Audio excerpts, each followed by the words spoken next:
Welcome to the Slop Farm. Enjoy the video.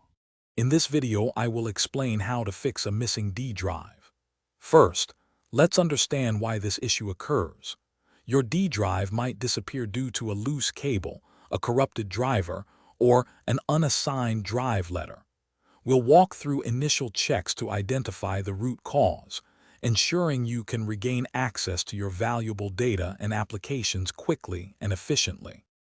Our first step is to perform some basic checks.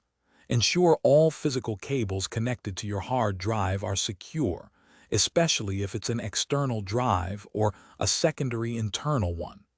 A simple restart of your computer can often resolve temporary glitches. Next, open Device Manager and look for any devices with a yellow exclamation mark, which indicates a driver issue.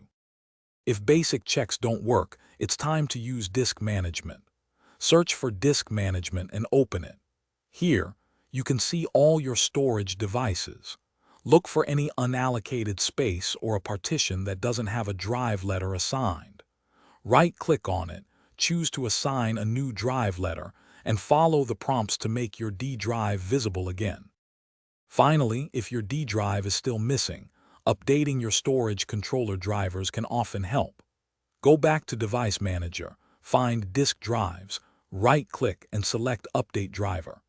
If problems continue, a System File Checker scan might repair corrupted system files. Remember to check the description for a link to the Echo Dot smart speaker and other great deals. We hope these steps help you restore your D drive successfully. Thanks for watching. Consider subscribing if we helped you today.